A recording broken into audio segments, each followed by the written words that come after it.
Assalamualaikum warahmatullahi wabarakatuh.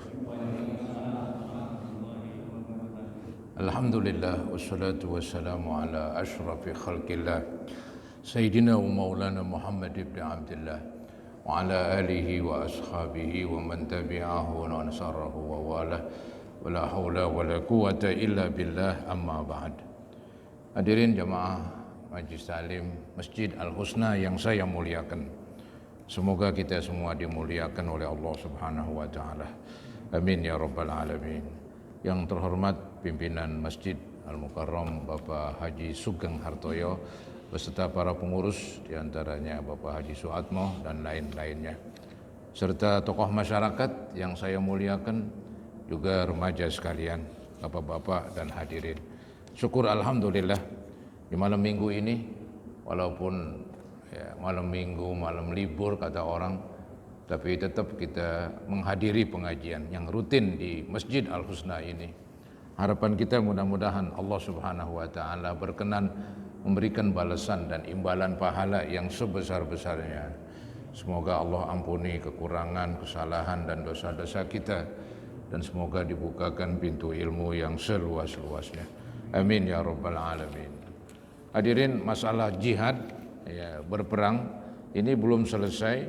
Pada bahasan yang lalu di situ ditekankan bahwa Nabi Muhammad SAW memerintahkan umat Islam untuk menyiapkan kendaraan berperang, apapun namanya, disesuaikan dengan keadaan. Zaman dahulu kendaraan berperang diantaranya kuda, Nah sekarang mungkin pesawat terbang dan sebagainya. Nah itu harus disiapkan walaupun dalam keadaan damai. Namanya umat Islam harus siap untuk membela agama dan negara, begitu. Kemudian dalam segi tadi kendaraan berperang, peralatan dan senjata. Di zaman Nabi ada senjata yang paling ampuh, disebut ampuh karena jangkauannya jauh. Itulah memanah. Kalau dengan pedang itu kan berhadapan, dengan tombak nggak begitu jauh lah jangkauannya. Tapi kalau pakai memanah itu dari jauh pun bisa mematikan musuh itu. Maka Nabi mendorong kepada pemeluknya untuk belajar memanah. Sampai-sampai Nabi kecam itu. Yang udah pandai memanah kemudian tidak dirawat itu kepandaiannya sehingga hilang. Itu kata Nabi bukan termasuk umatku yang baik itu. Jadi Nabi ingin umat Islam itu kuat di dalam persenjataan. Jadi Islam itu mesti kuat, semestinya begitu. Ya pasti dengan usaha lah, dengan usaha. Nggak ada tuh kekuatan didapat dengan hayalan, dengan seandainya, dengan kata-kata mudah-mudahan, nggak bisa. Mesti dengan usaha dan doa. Baik saudara-saudara. Nah yang sekarang ini hadis nomor 51. Betul Pak ya? Nomor 51. Wa anhu radhiyallahu anhu qala sami'tu Rasulullah sallallahu alaihi wasallam yaqul innallaha yudkhilu bis-sahmi. Halaman 500 ya. Halaman 500 nomornya 51. Innallaha yudkhilu bis-sahmil wahidi thalathata nafarin al-jannata sani'ahu yahtasibu fi son'atihil khair warramiya bihi wa munbilahu warmu warkabu wa antarmu ahabbu ilayya min antarkabu wa man taraka ar-ramya ba'dama ullimahu raghbatan anhu fa innaha ni'matun tarakaha au qala kafaraha, rawahu Abu Daud. Artinya Uqbah bin Amir al-Juhani radhiyallahu an berkata, aku mendengar Rasulullah SAW bersabda, sesungguhnya Allah akan memasukkan 3 orang ke dalam sorga dikarenakan satu panah. Nah ini panah lagi, senjata yang paling ampuh di masa Nabi, jangkauannya jauh. Maka Nabi ini masukin sorga 3 orang dengan sebab panah ini katanya. Dikatakan sesungguhnya Allah akan memasukkan 3 orang ke dalam surga dikarenakan 1 panah. Nah ini yang andil-andil semua ini, ya, yang memegang peranan sehingga terwujudlah panah, yaitu pembuatnya, ya, pembuat ini yang bikin panah, yang sewaktu membuat ia hanya mengharapkan kebaikan. Ya, jadi waktu dia membuat tidak lain harapannya kebaikan, buat umat Islam kuat begitu. Jadi pembuat panah masuk surga. Begitu. 1. Yang kedua, orang yang memanah, ya. Jadi yang memakai panah tersebut di medan perang, yaitu pasukan yang berperang di medan perang memakai panah. Nah dia orang yang kedua masuk surga gara-gara 1 panah tersebut. Yang ketiga, dan orang yang memberikan anak panah kepada orang yang memanah. Jadi ada keneknya. Ini yang memberi ini kenek. Ya, dalam istilah tukang kan ada kenek itu, yang bawa adukan, yang bawa ini, ntar yang ngerapiin ya tukang. Begitu juga waktu memanah, ada keneknya yang pegang panah siap begitu. Jadi nggak repot-repot. Ya habis memanah nyari dulu mana panah, ambil lagi, memanah lagi. Wah, ini sulit, kurang cepat jadinya.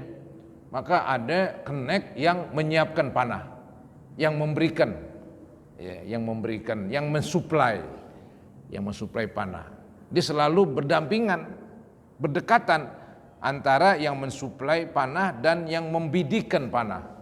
Inilah 3 orang yang andil di dalam membuat di dalam dipergunakannya panah tersebut, sehingga 3 orang itu dimasukkan ke dalam surga. Pertama yang membuat, kedua yang memanah, ketiga yang memberikan panah tersebut, yang mensuplainya. Dan orang yang memberikan anak panah kepada orang yang memanah. Hendaklah kalian berlatih memanah. Ini penekanannya. Jadi Nabi mengatakan 1 panah itu 3 orang masuk surga katanya.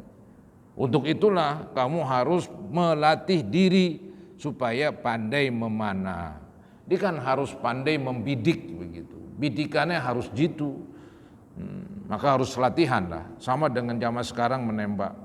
Harus penuh latihan. Ya. Hendaklah kalian berlatih memanah. Dan naik kendaraan. Nah ini lebih sulit lagi nih. Memanah sambil naik kendaraan. Ya, bukan main itu. Dan berlatihlah memanah. Ya. Dan berlatih memanah lebih aku sukai daripada berlatih naik kendaraan. Maksudnya kalau dipisah-pisahkan antara memanah dengan berlatih naik kendaraan, nampaknya pentingan memanah. Ya kalau digabung memang bagus. Tapi kalau mesti salah satu pilih, ya lebih bagus memanah daripada berlatih menaik kendaraan. Ya, karena kan dia lebih mudah naik kendaraan. Tanpa berlatih pun ya agak bisa lah. Begitu. Tapi kalau memanah nggak bisa itu. Kalau nggak melatih diri mana bisa memanah. Ya. Matanya pun harus jeli ya. Matanya harus jeli. Mungkin matanya nggak boleh minus ya. Kalau minus wah repot udah. Nggak bisa memanah, nggak bisa jitu. Begitu saudara-saudara ini memanah. Jadi Nabi lebih suka memanah daripada berlatih naik kendaraan kalau pilih salah satu. Barang siapa yang meninggalkan memanah setelah ia diajari. Jadi orang itu udah pandai memanah, ya, udah belajar jadi pandailah memanah. Tahu-tahu dia berhenti. Karena benci, maka barang siapa yang meninggalkan memanah setelah ia diajari karena benci, jadi meninggalkan memanah karena benci, kesel aja begitu, nggak mau lah. Gitu. Maka ia telah menolak atau mengingkari nikmat yang diberikan. Ya, berarti dia kufur nikmat, menolak kenikmatan. Itu kepandaian memanah, suatu kenikmatan. Kemudian setelah itu dia nggak berlatih lagi, bahkan dia membenci memanah, nggak mau. Ya. Nah ini orang telah kufur nikmat. Ya. Dia telah dianugerahkan oleh Allah kepandaian memanah. Kemudian tidak melatih, dibiarkan, ya akhirnya hilanglah kepandaian tersebut. Ya. Nah, ini dibenci oleh Allah Subhanahu wa taala karena membuat umat Islam jadi lemah. Ya. Untuk itulah ada generasi itu selanjutnya, regenerasi. Ya. Sehingga ada semacam nih penerimaan, ya, penerimaan murid baru begitu. Kalau zaman sekarang, ya. Kalau enggak ya bagaimana dong? Nanti yang memanah sudah tua, sedangkan penggantinya enggak ada. Itu udah otomatis itu. Supaya dipikirkan ada generasi selanjutnya, sehingga generasi yang telah lalu enggak putus dengan generasi yang baru. Itu sudah semestinya itu, otomatis lah. Jadi yang penting yang sudah pandai memanah kemudian berhenti karena membenci, maka ia telah menolak atau mengingkari nikmat yang Allah berikan kepadanya. Hadis riwayat Abu Daud. Pelajaran-pelajaran hadis. 1. Kita diperintahkan mempersiapkan perlengkapan perang. Perlengkapan perang dipersiapkan, kendaraan, persenjataan begitu. Karena pahala akan diberikan kepada semua orang yang terlibat dalam mempersiapkan perlengkapan perang. Allah akan berikan pahala kepada siapapun dia yang terlibat di dalam mewujudkan senjata. Jadi yang bikin, yang merancang, yang membuat, yang mensuplai, semuanya itu termasuk akan diberikan pahala oleh Allah karena mereka andil di dalam kebaikan untuk kemajuan agama. Begitulah saudara-saudara agama Islam. Pemeluk-pemeluknya didorong untuk mengembangkan persenjataan. Jadi semestinya itu kalau dilihat dari ayat Quran, dilihat dari hadis, orang Islam semestinya udah lebih maju selangkah dibandingkan orang-orang di luar Islam. Semestinya, karena agamanya mendorong banget itu. Bukankah ini dibaca dari dahulu? Ya, nggak tahulah bagaimana saudara-saudara, apakah karena penjajahan, ya, karena umat Islam mudah diadu domba, akhirnya mereka ribut sendirian. Sehingga nggak bisa memajukan ekonomi, nggak bisa memajukan persenjataan, sehingga kalau terjadi peperangan ya kalah melulu. Ini zaman sekarang ini, zaman baru-baru aja begitu. Zaman-zaman Nabi, zaman-zaman sahabat dan para tabi'in, wah itu maju sekali itu. Banyak negara-negara ditaklukkan sehingga Islam sampai ke Eropa Timur, ya, sampai ke Bosnia, Yugoslavia sana. Baik, nomor 2, kaum muslimin diperintahkan mempelajari dan memiliki peralatan perang yang paling penting dan paling canggih. One mind. Ya, harus terus mempelajari, terus mengadakan eksperimen, percobaan-percobaan. Ya, memang kan semua dengan percobaan, bikin peluru kendali, ya, bikin pesawat, segala macam kendaraan berperang, persenjataan dengan latihan, dengan percobaan gitu. Ya. Sehingga nanti ya, kemajuan akan diraih dan didapat gitu. Jadi kalau begitu agama Islam bukan menyuruh udah orang Islam biarin terbelakang dalam persenjataan, itu nggak ada itu. Yang ada disuruh maju paling depan, mestinya begitu. Tapi apa daya, ya baru-baru aja inilah orang-orang Islam mulai bangkit ya. Turki itu juga udah punya persenjataan, udah bisa membuat pesawat ya. Sudahan Pakistan udah mempunyai bom atom begitu. Indonesia udah punya pabrik senjata, udah bisa bikin pesawat, bahkan bisa membuat kapal perang ya. Kapal selam begitu. Udah alhamdulillah sudah mulai maju begitu ya. Ya memang kemajuan mesti diraih melalui belajar, melalui usaha begitu. Nggak ada yang didapat dengan simsalabim begitu, nggak ada. Mesti usaha. Baik, nomor 3, berdosalah orang yang pernah mempelajari peralatan perang lalu melupakannya tanpa alasan yang dibenarkan. Karena memang dia tua ya wajar. Dia masih istilahnya muda, masih mampu, tapi ditinggalkan aja. Sedangkan dia pandai di dalam menembak, memanah dan sebagainya. itu dibenci sekali sama Allah itu. Jadi istilah orang mengundurkan diri padahal dia masih masa produktif, ya, kecuali ya udah masa tua itu kan ada pensiun lah begitu. Tapi kalau masih belum pensiun, kenapa mesti mengundurkan diri? Jadi niatlah karena Allah begitu. Entah disuruh melatih, ya, latihlah generasi baru biar mereka nanti bisa menggantikan generasi lama. Maka yang udah pandai peralatan senjata nggak boleh dia mundur, nggak boleh ya pensiun dulu, pensiun dini, padahal belum waktunya karena alasan dunia kali. Jadi nawaitunya itu memang ya karena Allah dah, nawaitunya demi agama, itu yang penting itu. Jadi berdosalah orang yang pernah mempelajari peralatan perang lalu melupakannya tanpa alasan yang dibenarkan. Begitu hadis nomor 51, beberapa kesimpulan. Yang penting hadis nomor 51 menekankan supaya umat Islam berlatih, ya, jangan sampai tidak berlatih. Kalau sudah pandai mengajarkan kepada umat yang lain.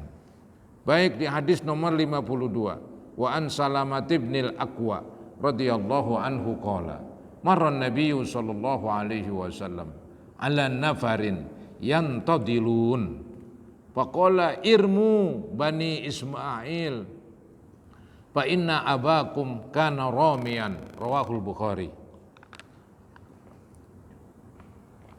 Artinya Salamah bin Al-Aqwa radhiyallahu an berkata, Nabi SAW melewati sekelompok orang yang sedang latihan memanah. Jadi Nabi sedang semacam infeksi ini jalan, kemudian melihat ada kumpulan umat Islam sedang berlatih memanah. Apa kata Nabi ini? Memberi komentar. Kemudian beliau bersabda, memanahlah kalian, artinya ayo memanah, begitu. Di sini kebetulan mereka kan orang Arab itu kan keturunan Nabi Ismail. Jadi memanahlah kalian, hai anak cucu Ismail. Karena memang pada waktu itu yang paling depan ya mereka orang Arab. Islam belum melebar.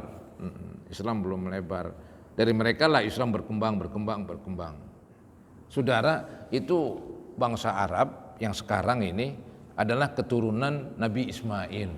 Ya. Karena yang pernah saya ceritakan dulu Nabi Ibrahim punya istri namanya Hajar. Ya, dia bukan orang Arab, bukan tuh. Nabi Ibrahim bukan orang Arab dia. Ya. Jadi beliau punya istri dua, pertama Sarah itu punya anak Ishak, tapi belakangan. Jadi Hajar duluan ini istri yang mempunyai anak namanya Ismail. Kemudian dibawa ke Mekah. Ya, dibawa ke Mekah itu. Di dekat Ka'bah, tapi Ka'bah sudah hancur lantaran topan Nabi Nuh, ya, tergerus oleh air bah yang Allah turunkan di masa Nabi Nuh, belum dibangun lagi. Maka Nabi Ibrahim disuruh oleh Allah pergi ke sana, disuruh untuk ya menempatkan istrinya di sekitar Ka'bah yang sudah rusak. Beliau ini Hajar membawa putranya Ismail.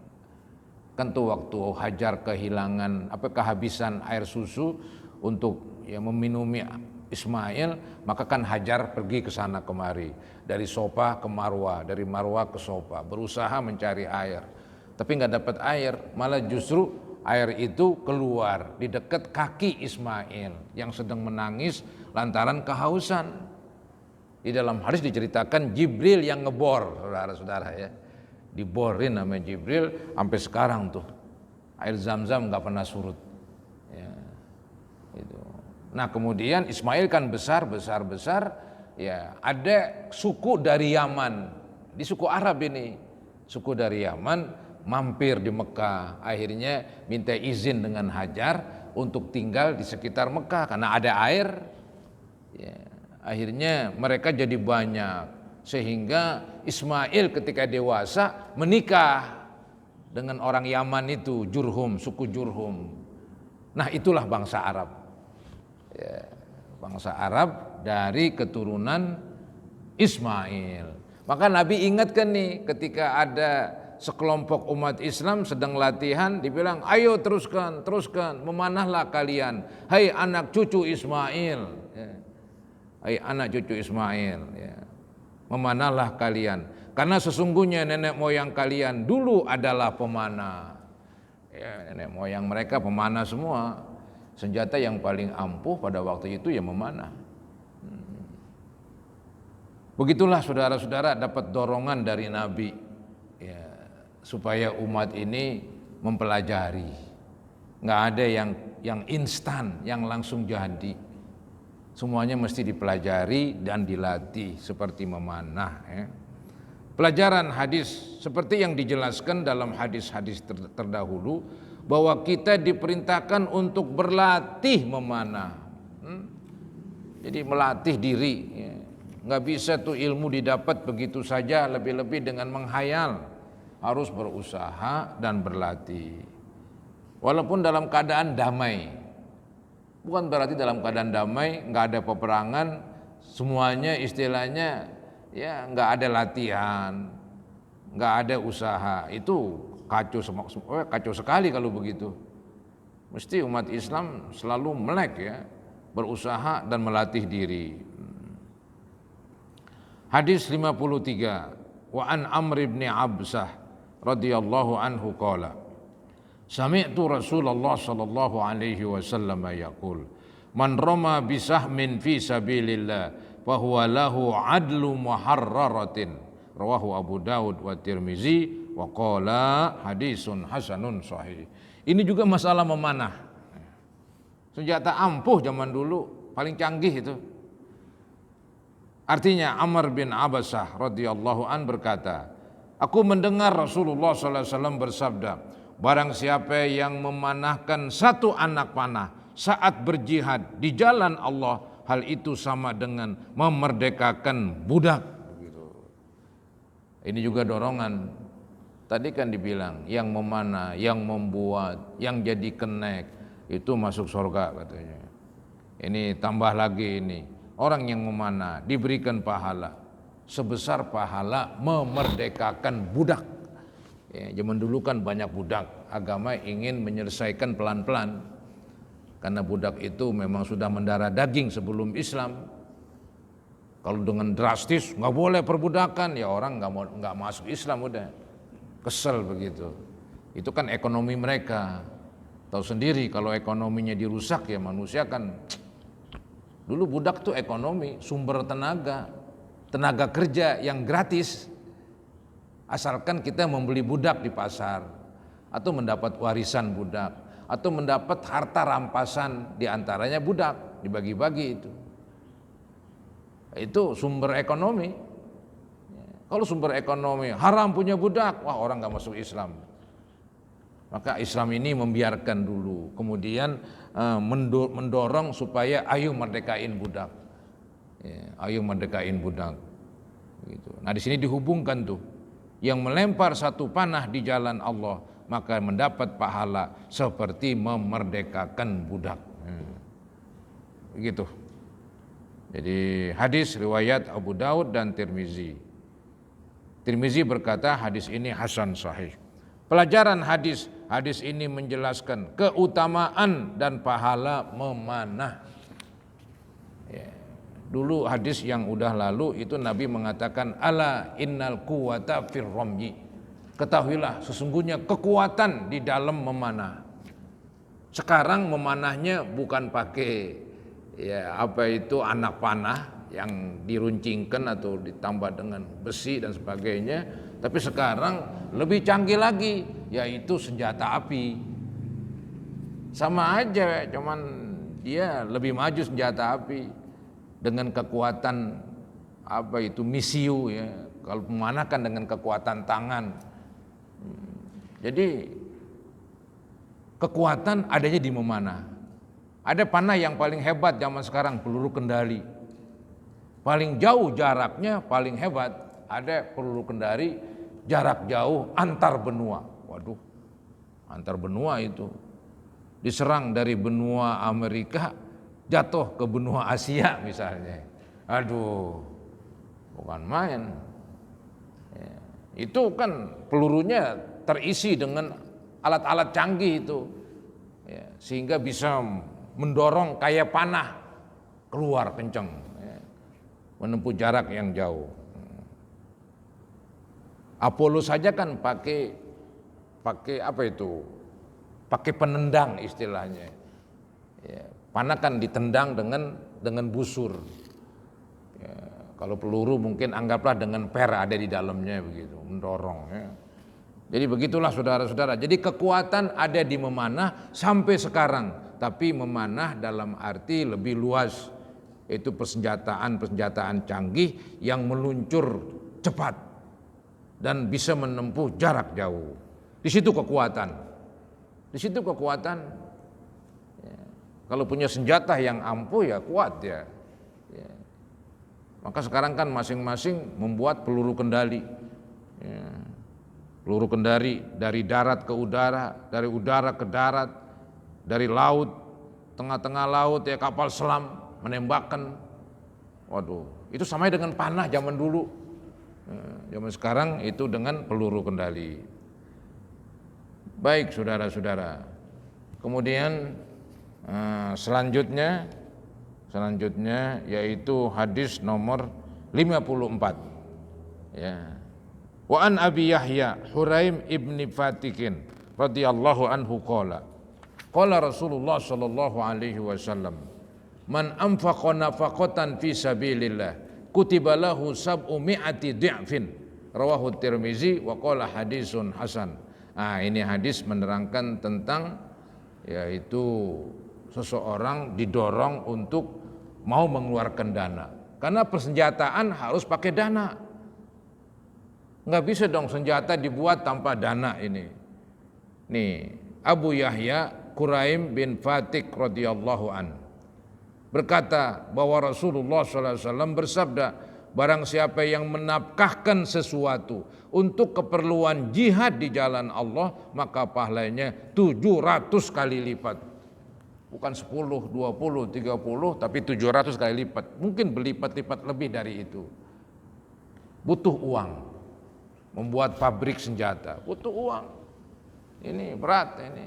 Pemerintah mungkin dari hasil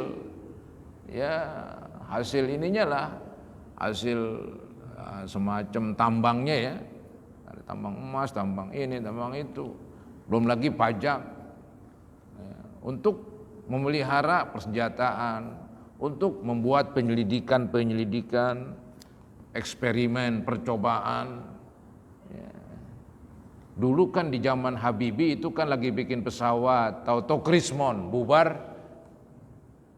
kasihan emang Indonesia. Karena satu pesawat berapa dong modalnya? Gaji orang berapa? Emang mereka yang bikin disuruh nggak makan? Itu kan Krismon, akhirnya kan udah redup tuh. Zaman Pak Habibie bikin pesawat terbang, zaman Pak Harto datang Krismon, kolaps istilahnya udah jatuh ya. Baru dah setelah itu bangkit lagi pelan-pelan. Karena perlu modal banyak Pak. Kalau nggak ada modal ya bagaimana? Ya. Nah ini hadis ini menerangkan supaya umat Islam berikan modal ya, buat negara. Gitu. Tapi nggak ada ya pemerintah mengumumkan supaya bapak-bapak, ibu-ibu ya bersedekah begitu melalui RT nanti dikumpulin ke kelurahan terus kumpulin kecamatan ya, berikan kepada negara. Kita akan bikin pabrik ini.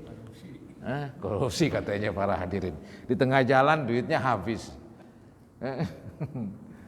Padahal kan bisa aja rakyat kita banyak banget. Saya kira orang yang sadar mau itu.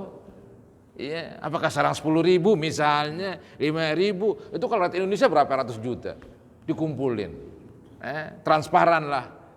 Transparan. Kayak pemilu aja begitulah, transparan. Dikumpulin biar masyarakat tahu. Kayaknya mudah aja tuh.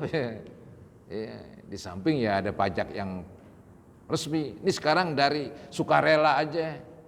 Ya, khotib-khotib supaya ceramahin ini, ya, berkhutbah isinya ini membantu negara untuk membuat pabrik persenjataan misalnya, ya, yang berada di sana begitu.